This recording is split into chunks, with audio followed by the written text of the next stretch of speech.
오늘은 함께 하시는 하나님이란 제목으로 신명기 32장에 있는 말씀을 통해서 우리가 함께 은혜를 나누려고 합니다. 신명기는 이스라엘 백성이 가나안 땅에 들어가서 지켜야 될 법도를 다시 한번 점검하고 확인하기 위해서 기록된 말씀입니다. 애굽을 떠나 광야를 횡단하고 있던 이스라엘 백성에게 주신 신앙과 생활의 지침서였습니다. 그 가운데 32장과 34장에 있는 말씀은 이 신명기의 결론에 해당되는 부분입니다. 이 결론 부분에서 내용을 요약해 보면은 크게 두 가지로 우리에게 증거하고 있는데, 하나는 하나님은 어떤 분인가라는 것이고, 또 하나는 모세가 죽기 전에 각 지파들을 축복하는 내용이 담겨져 있습니다. 누군가가 우리들을 향하여서 당신은 하나님을 얼마나 잘 알고 있습니까? 라고 묻는다면 여러분들은 어떻게 대답하시겠습니까? 분명히 하나님에 대해서 우리가 알긴 아는데 막상 누군가 물을 때 그것에 대해서 확신을 가지고 정확하게 답을 줄 수 있기가 참 어렵습니다. 어려운 것이 잘못된 게 아니에요. 당연합니다. 왜?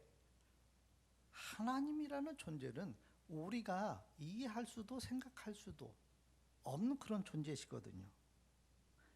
하나님은 너무나 광대하신 분이라 우리가 생각으로 이해할 수 없는 분이기 때문에 하나님이 어떤 분이냐라고 물으면 100이 100이면 다 100가지 하나님을 말씀할 겁니다.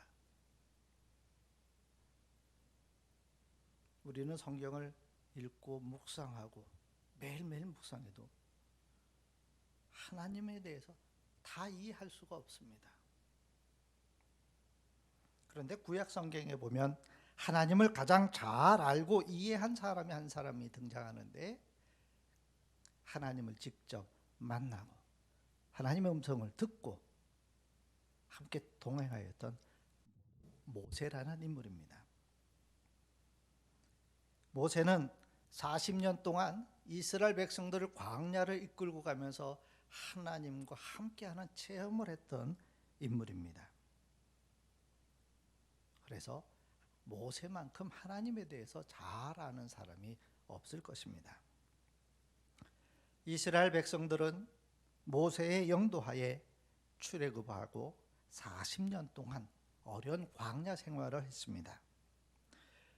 이제 가나안 땅에 보이는 느보산에 이르렀습니다.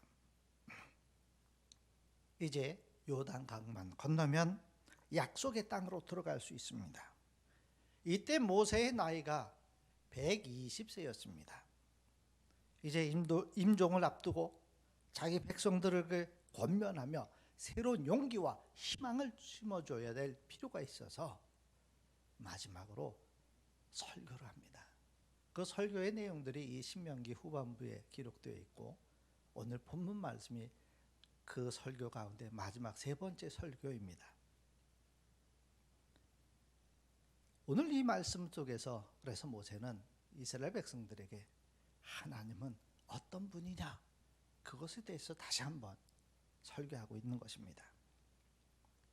오늘 이 본문 말씀을 통해서 하나님은 어떤 분인지, 어떠한 방법으로 우리 가운데 함께 역사하시는지 함께 은혜를 나누려고 합니다. 먼저 오늘 본문 10절 말씀을 보면은 여호와께서 그를 황무지에서 짐승이 부르짖는 광야에서 만나시고 호위하시며 보호하시며 자기의 눈동자같이 지키셨도다 라고 했습니다. 하나님은 우리를 눈동자와 같이 보호하시는 분이시다. 우리 몸에 붙어있는 많은 기관들이 있습니다. 지체들이 있습니다. 그 가운데 바깥으로 드러난 지체 가운데 이 눈동자처럼 이중삼중으로 보호되고 있는 기관이 없는 것 같아요. 여러분들 눈에 대해서 얼마나 깊이 있게 생각해 보신 적 있으십니까? 이 위에 눈에 보면 눈썹이 있는데 왜 이게 여기 있을까요? 잘 모르다가도 비 오는 날 우산 못 쓸 때 보면은 참 이 눈썹이 눈으로 빗물이 바로 떨어지지 않게 해주는 역할을 하는 거 보면 아, 이래서 눈썹이 필요하구나 라는 것을 우리가 깨닫습니다. 우리 눈에는 또한 눈물이라는 것이 있습니다. 우리가 어떤 일을 당해서 눈물을 바깥으로 흘릴 때뿐만 아니라 흘리지 않아도 눈앞에서 계속 눈물이 윤활유와 같이 우리가 눈을 깜빡깜빡거려도 꺼끄럽지 않게 잘 보호해주고 있습니다.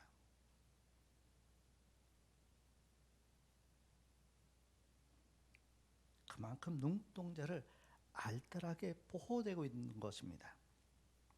그런데 하나님께서는 눈동자와 같이 자기 백성들을 사랑하시고 돌보시고 보호하고 계신다라고 하십니다. 그런데 이 하나님께서는 이스라엘 백성들만을 자기 백성으로 보호하시는 분이 아니시라 새로운 이스라엘 백성이 된 오늘 우리들도 하나님의 백성으로 삼고 보호하고 돌보고 계신다라는 사실입니다. 부모가 자식을 돌보고 보호하고 품고 있는 것처럼. 그래서 예수님께서는 누가복음 13장 34절 말씀에 예루살렘아 예루살렘아 선지자들을 죽이고 내게 파송된 자들을 돌로 치는 자여 암탉이 제 새끼를 날개 아래 모음같이 내가 너희의 자녀를 모으려 한 일이 몇 번이냐 하셨습니다. 아마도 여기 계신 분들 대부분들은 암탉이 병아리를 품는 모습들을 보셨을 것 같아요. 보셨죠? 근데 요즘은 그거 보기 어렵잖아요. 요즘은 닭이 어디 있어요? 조그만 새장 같은 데다가 들어가서 알 낳고요. 그런 모습만 보이잖아요. 근데 예전엔 집에서 닭들 키우는 거 보면은 병아리를 부화시키고 병아리들을 품에 품는 모습들을 보았을 것입니다. 암탉이 자기 새끼들을 날개 아래 모험과 같이 하나님께서 우리를 자기 자녀로 품고 계신다라는 말씀입니다. 하나님은 나라는 생명을 이 땅에 태어나게 하신 분입니다. 나의 모든 생사 화복을 주관하시고 나의 삶을 주장하고 계시는 분이 바로 하나님이십니다. 그 하나님께서 우리에게 큰 사랑을 베풀고 계십니다. 주님께서 세상을 떠나시기 전에 제자들에게 한 말씀이 있습니다. 마치 부모가 자녀에게 하는 말씀과 같은 말씀을 남기셨는데 요한복음 14장 16절에 보면 내가 아버지께 구하겠으니 그가 또 다른 보혜사를 너에게 주사 영원토록 너희와 함께 있게 하리니 18절에 보면은 내가 너희를 고아와 같이 버려두지 아니하고 너희에게로 오리라 라고 말씀하셨습니다.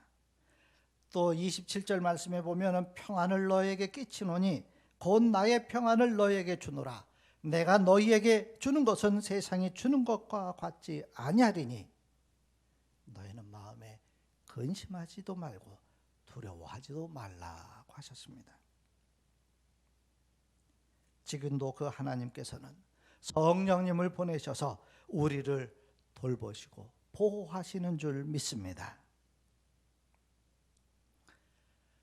하나님은 이스라엘 백성들을 당신의 백성들로 선택하신 다음에 한순간도 빠뜨리지 않고 당신의 백성들을 돌보고 계셨다라는 것입니다. 이스라엘 백성들이 출애굽하기 전에 노예 생활할 때 그들을 출애굽하도록 인도하셨습니다. 홍해가 가로막혔을 때 홍해를 열어주셨습니다. 굶주릴 때는 만나를 내려주셨고 목말라 할 때는 샘물이 터지게 하였습니다. 적이 나타났을 때는 승리케 하였습니다. 이처럼 하나님은 자기 백성들을 처음부터 끝까지 모든 것을 책임지시고 돌보아 주셨던 분입니다. 마찬가지로 오늘날 그 하나님은 나를 택하셔서 하나님의 자녀로 삼으신 다음에는 우리의 아버지가 되어서 우리의 삶을 돌보고 계시는 줄 믿습니다. 우린 모두는 하나님이 섭리 가운데 살아가고 있습니다. 하나님이 우리를 얼마만큼 사랑하느냐. 요한일서 4장 9절 말씀에 보면은 하나님의 사랑이 우리에게 이렇게 나타난 바 되었으니 하나님이 자기의 독생자를 세상에 보내심은 그로 말미암아 우리를 살리려 하심이라 했습니다. 하나님께서는 당신의 독생자 자기의 외아들을 우리 가운데 보내셔서 우리를 대신해서 십자가를 지게 하시고 우리를 구원코자 하는 그 큰 사랑을 가지고 계셨던 분이시다. 자기의 생명을 희생시켜 가면서까지 우리를 사랑하신 분이 바로 하나님이십니다. 우리는 이와 같은 하나님의 극진한 사랑 가운데 살고 있는 것입니다. 나를 지극히 사랑하시고 나의 삶을 주관하시며 나의 삶을 보호하시기를 원하시고 또 그만큼 보호할 능력을 가지신 그 하나님, 그 하나님이 지금도 나와 함께 계심을 믿고 우리는 나아가야 될 줄 믿습니다.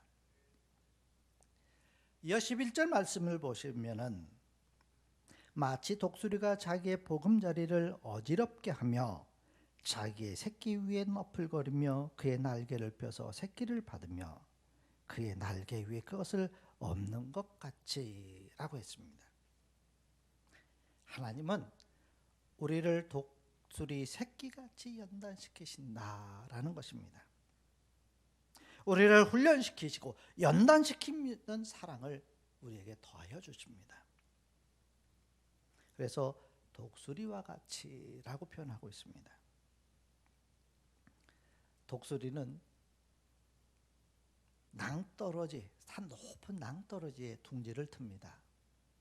바위 위에다가 나뭇가지를 얼기설기 얽고 그 위에 짐승들의 가죽을 물어다가 놓고 새들의 깃털을 그 위에 올리고 마지막으로 자기의 가슴에 있는 솜털들을 뽑아서 푹신한 안락한 둥지를 만들고 알을 낳습니다. 그리고 그 알에서 새끼가 부화됩니다. 그러면 어미 독수리는 열심히 먹이를 날라주다 새끼들을 키웁니다. 아무 걱정 없이 새끼들이 잘 커갑니다. 이제 다 커서 둥지를 떠나야 될 터인데 새끼들이 둥지를 떠나지 않습니다. 이제 어머니 새가 이 새끼 새들을 독립시킬 때가 된 겁니다. 안락했던 그 둥지를 흩어놓습니다. 그래서 오늘 말씀해 보면은 자기의 보금자리를 어지럽게 하며, 어지럽게 한다는 얘기는 안락했던 그 둥지에 솜털과 새들의 날개와 짐승들의 가죽들을 다 바깥으로 버립니다. 그러면 바위와 딱딱한 바위와 나뭇가지만 남아 있으니 새끼들이 불편한 거예요. 그리고 어미가 먹이를 물고 와서 새끼들에게 직접 주는 것이 아니라 둥지 바깥에다 놓습니다. 새끼들을 둥지 바깥으로 끌어냅니다. 그러다 이제 먹이를 주지 않습니다. 어미 새가 먹이를 갖다 주지 않으니 새끼들은 굶주립니다. 그러니까 먹을 것을 찾아 둥지 바깥으로 나오게 되죠. 그때 어미 새가 새끼를 툭 밀어냅니다. 높은 절벽에 새끼가 떨어집니다. 본능적으로 날개를 펴고 날개짓을 합니다. 힘있는 새끼는 날개짓에 바람을 타고 날아오릅니다. 그런데 새끼들 가운데 겁 많고 힘이 부족한 새끼는 그냥 땅으로 곤두박질하게 떨어집니다. 그때 어미 독수리는 떨어지는 새끼를 향하여 쏜살같이 내려가서 자기의 날개를 큰 날개를 펴서 떨어지는 새끼를 날개를 받아서 다 다시 둥지 위로 올라온다라는 것입니다. 그 말씀이 11절에 있는 거예요. 날개를 펴서 새끼를 받으며 그의 날개 위에 그것을 엎는 것 같이. 독수리가 그렇게 새끼를 키우고 양육한다는 겁니다. 몇 번을 반복해서 다시 이제 그 새끼가 날개에 힘을 얻어 날갯짓을 하고 날아오르면은 어미 독수리는 새끼들을 내보내고 본인도 새끼를 떠나는 것입니다. 이처럼 어미 독수리는 새끼들이 창공을 훨훨 날아갈 수 있도록 연단시키고 훈련을 시키는 것입니다. 독수리가 자기 새끼를 연단시키고 훈련시키듯이 하나님께서도 우리를 더욱 온전한 사람이 되도록 하기 위해서, 더 큰 하나님의 일을 감당할 수 있는 사람들이 되기 위해서, 더 큰 하나님의 능력을 나타낼 수 있게 하기 위해서 우리를 연단시키고 훈련시킨다라는 것입니다. 그래서 때때로 우리에게 고통도 주시고 역경도 주시고 때로는 시험도 주시는 것입니다. 이렇게 우리를 훈련시키고 연단시키는 과정입니다. 성경에 보면은 하나님의 축복을 크게 받은 사람들이 있습니다. 하나님의 능력을 드러냈던 사람들, 하나님의 일을 하는 사람들 다 하나님이 주시는 연단과 훈련의 과정들을 지나왔던 것을 우리가 보게 됩니다. 하나님께서 우리를 시험하고 흔들어댈 때에 낙심하거나 누구를 원망하거나 해서는 안 되는 것입니다. 그럴 때일수록 하나님께로 향한 믿음으로 이겨내가야 한다라는 것입니다. 그래서 야고보서 1장 2절 이하에 보면 내 형제들아 너희가 여러 가지 시험을 당하거든 온전히 기쁘게 여기라. 이는 너희의 믿음이 시련이 인내를 만들어내는 줄 너희가 알미라. 인내를 온전히 이루라. 이는 너희로 온전하고 구비하여 조금도 부족함이 없게 하려 함이니라 했습니다. 사람들은 역경을 통해서 완전해지는 것입니다. 완성되어져 가는 것입니다. 쇠붙이가 용광로에 들어가서 녹아져야만, 연단을 받아야만 새로운 도구로 만들어질 수 있는 것과 같은 것입니다.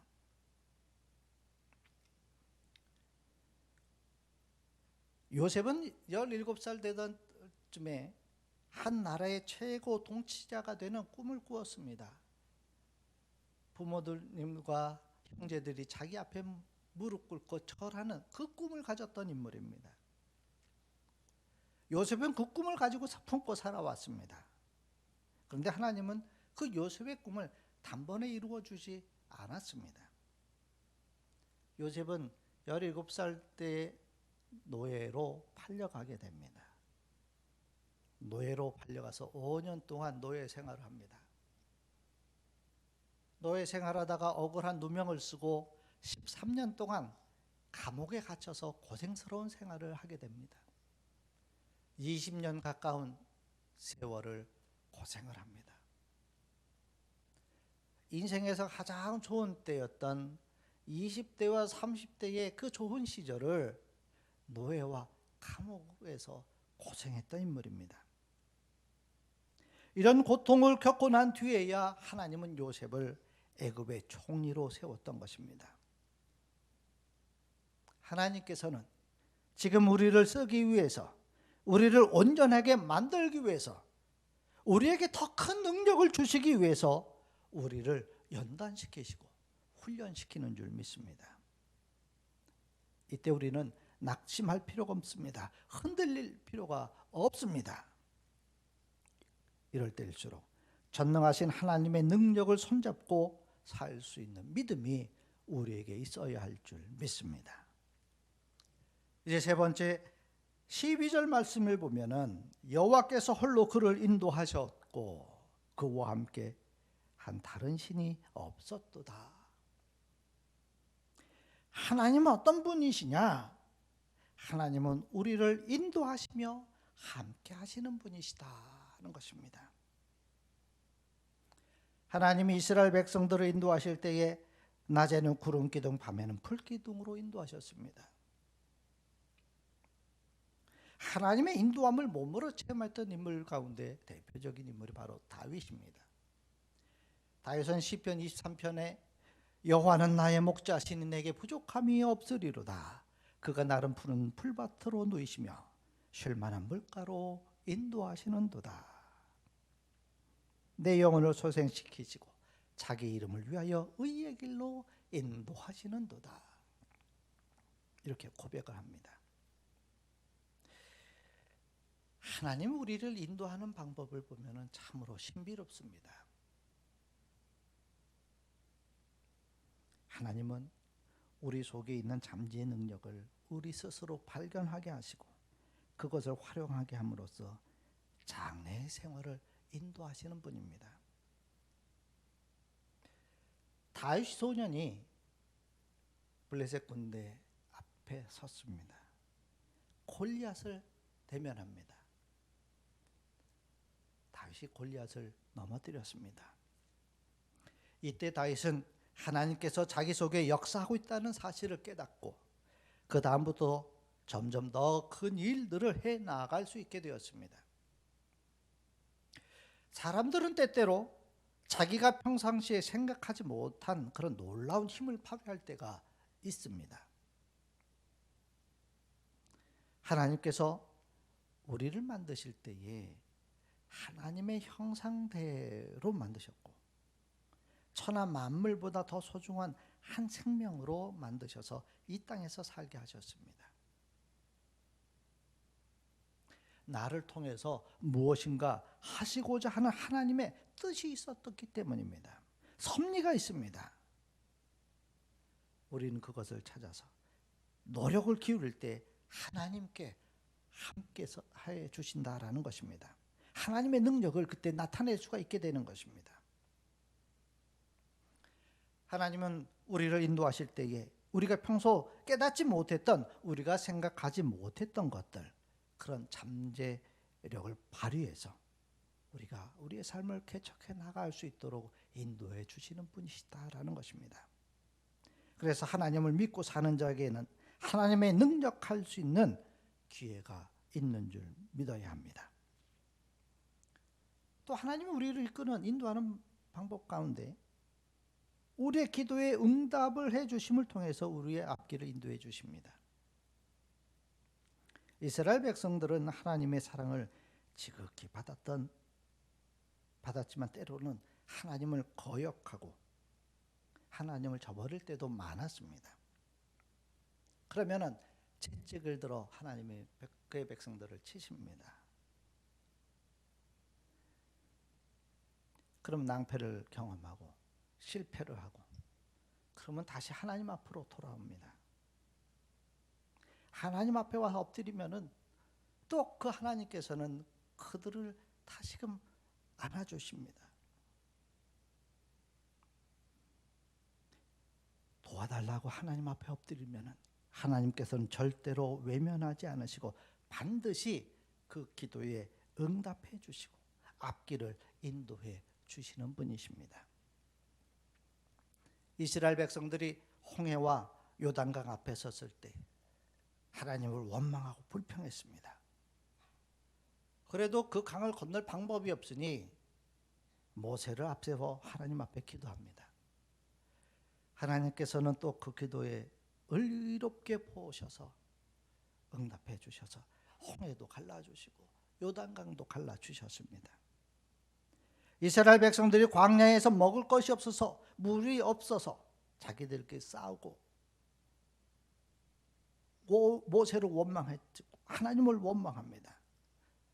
그래도 대안이 없으니 어떻게 합니까? 다시 하나님 앞에 엎드립니다. 염치불구하고 또 엎드립니다. 그래도 하나님께서는 그 기도를 또 들어주셨다라는 것입니다.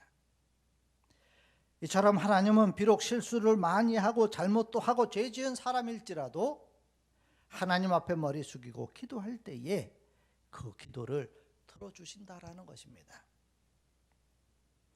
하나님 앞에 돌아와 기도하면 하나님께서는 그 기도에 대한 응답으로 우리의 앞길을 인도해 주시는 줄 믿습니다.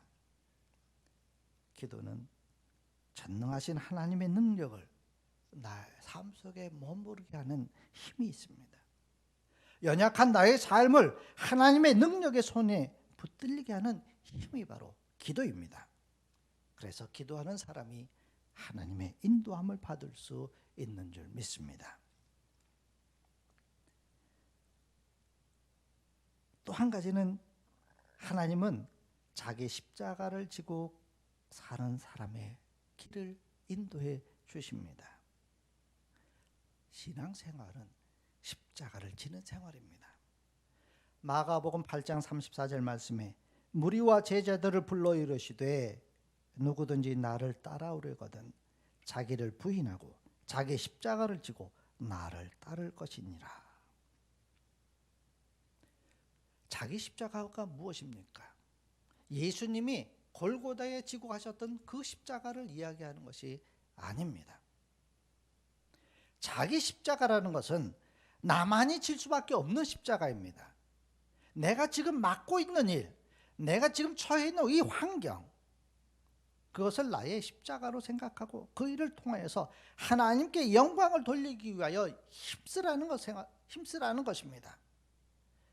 그것이 바로 자기 십자가를 훌륭히 수행하는 사명자의 모습인 것입니다. 하나님께서는 그와 같은 사람을 인도하신다라는 것입니다. 사도 바울이 십자가의 사명을 가지고 복음 전파의 전력을 다할 때에 하나님께서 성령을 보내주셔서 바울의 앞길을 하나하나 인도해 주시고 돌보아 주셨던 것입니다. 하나님의 영광을 위해서 내가 어떠한 처지와 어떠한 형편과 어떤 환경에 있을지라도 거기에 최선을 다하는 삶이 있다면 그것이 바로 자기 십자가를 지는 삶인 줄 믿습니다. 하나님은 이와 같이 자기 십자가를 지는 사람을 인도해 주시는 줄 믿습니다. 하나님은 우주 만물을 창조하신 전지전능하신 분이십니다. 우리의 모든 생사 화복을 주관하시는 역사의 주인이 바로 하나님이십니다.